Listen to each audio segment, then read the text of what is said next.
subscriber to my locals, so I should give locals a shout out. Let me get my banner up here. Hang on. Nice. AllisonMorrow.locals.com.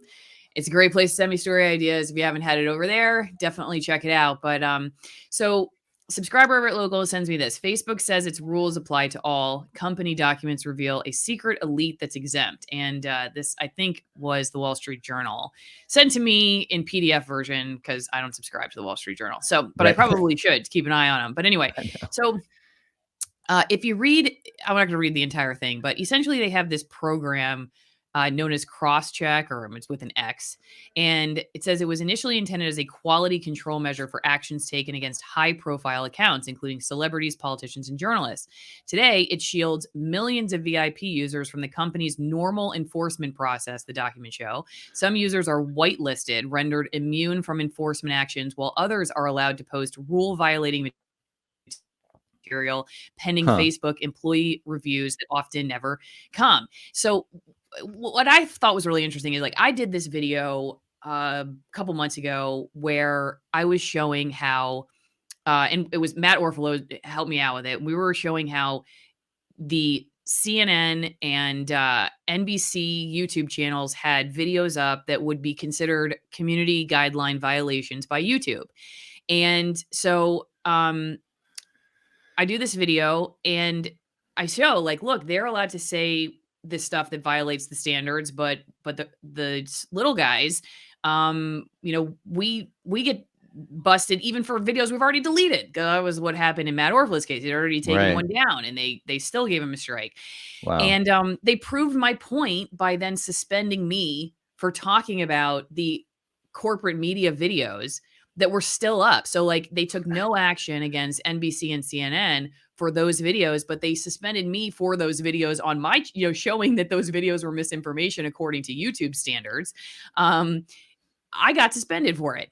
And we're like, you guys literally just proved my point that you take action against people who are outside something. I don't know how it works in YouTube, but this to me shows probably something that's not just at Facebook, that's probably at all of these big tech companies, that there's some AI issue that allows for there to be an elite class of conversationalists, and the rest of us are subject to, this authoritarian standard of control, and it has nothing to do with their saying it's about truth and science and whatever else.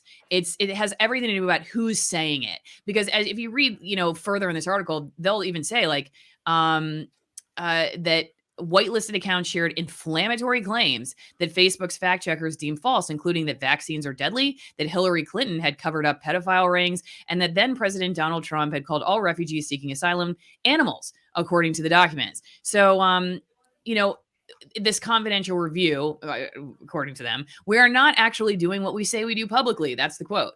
And called the company's actions a breach of trust, and added, unlike the rest of our community, these people can violate our standards without any consequences. So, like I said, this is about Facebook. I think this is the same probably behind the scenes at all of these tech companies. Sure. It's so difficult to even understand how the censorship comes down and how I think that people don't really understand how, I mean, in the last, 4 or 5 years, and I think, they really used Donald Trump and the Trump presidency to justify a lot of this censoring behavior. But before the Trump era, independent content producers were doing quite well on social media. And it was like, oh, we have this thing called the internet, and we can now talk freely, and we're not confined to just what they're allowed to talk about on the cable news. And it was almost interesting. I think in hindsight, you can see that a lot of these content producers kind of got herded into these big tech platforms, Twitter and Facebook and YouTube. And then all of a sudden, slowly, it first started about conversations over Sandy Hook, maybe conversations about, political correctness. And then the sort of white supremacist thing always gets thrown around, and that these kinds of conversations are unhealthy. So they started with the extremes. But then eventually, the Russiagate thing actually, to me, was probably the beginning I remember the Washington Post put out an article about the Russian propaganda. And then I think it was James Corbett, who connected this website. The Washington Post promoted everybody go to this website, propernaut.com. Check it out. And these are a list of all the propagandists. I think this was created out of this think tank called the Atlantic Council, which is well connected with this hierarchy that we've been discussing. And then it had a list of basically like 30 independent content. James Corbett was on the list. I mean, he was discussing it at the time, right? But then that was kind of like, and I actually had people in my community that would go, oh, that website's on Propernaut, so it's just Russian propaganda, and I'd have to be like, well, do you see a connection with the Russia? Are they getting funded by Russian money? It was amazing to me that people would the Washington Post said it, and now there's this website with this list, and I'm not going to listen to anything on the list. And then it just got bigger and bigger from there. And now it's, it's become clear, I think, that the censorship is outrageous. I think that without it,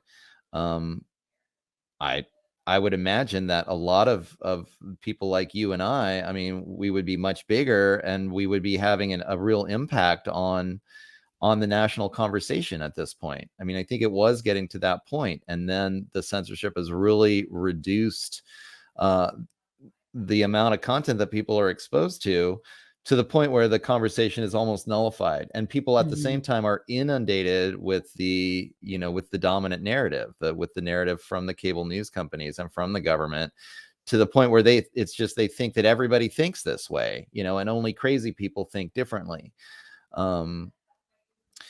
So I don't even know what to do about this. I mean, again, this kind of goes back to the idea, and we're all participating basically already in this counter economy where you're trying to tell the people that are interested in, in ideas that are outside of this dominant promoted narrative, to go to other sites, and other sites are popping up. I mean, it's basically an information war, right? And it's difficult to get the word out these days. I mean, this hierarchical system has done an excellent job of censorship without really appearing like they're censoring. Again, it's like not like Nazi Germany where there's piles of books, but it's just like the algorithm just takes that out of people's news feeds, slowly and slowly over time. It's so much more difficult for people that outside of that dominant narrative to be able to get the message across. And the other interesting thing about this, and now it's coming to light, that there has been a lot of government corporate collusion behind the scenes, but the government has been able to direct a lot of this censorship while pawning off the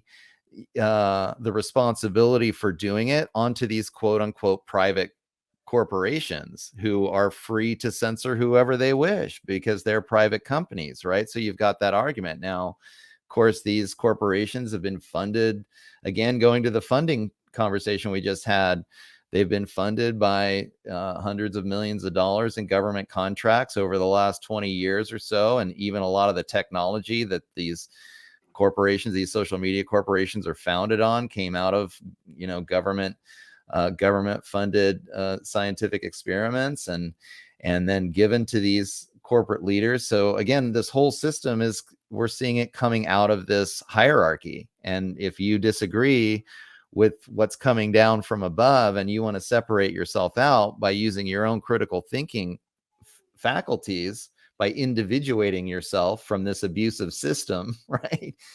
Then you're actually getting really pushed out. They don't want you to speak because you're not controlled. I mean, it's like in any family system, it's about control, right? Any dysfunctional family system, you've got a controlling individual, and they're being abusive, if not physically abusive, certainly passive aggressively, emotionally abusive. And that's this is just another characteristic of that. Yeah. And oftentimes, again, done in the name of like, this is what's good for you. Yeah, of course. Yeah. Okay. So on that note, Doug, where can people go to find you? And I should say too, if you're watching this particular segment on YouTube, that if you want to watch our entire conversation in its entirety, over an hour long, go to ROKFIN, which you are also on, Doug. But Yep. then Locals will have it, Odyssey will have it. But definitely check out the links in the description for where you can watch it. And if you're watching on those other platforms, thank you for doing that. It does really help support folks like myself and Doug. So yeah, Doug, tell us where people can find you. Yeah, you can check out actually all my stuff. ROKFIN is a great place to go, rockfin.com, and just look up Doug McKenty or at the Shift Now, and you'll find my channel there. I'm also up on Odyssey. The funny thing is my personal Facebook page actually is the best social media place to get involved with me. Just because I've managed to cultivate more followers there, and we have a little bit more of an interesting conversation. I'd love to get off Facebook and find a better format. I do have a Telegram channel, which I think is, if you look up The Shift with Doug McKenty, you'll find it there.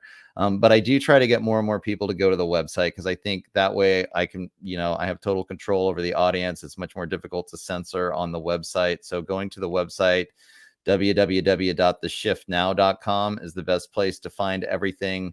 Under the free content tab, you can find hundreds of interviews that I've done in the past, a number of different shows, and then sign up for the newsletter. And that way, once or twice a month, I'll send you a list of all the new stuff that's coming out of my studio, and you can keep in touch. That's actually the best thing to do. After watching some of my videos, you might say, I need a drink. And good news, you can now have a glass of wine and support my channel at the same time. Check out Allison with 1lwinepromo.com, Allison with 1lwinepromo.com.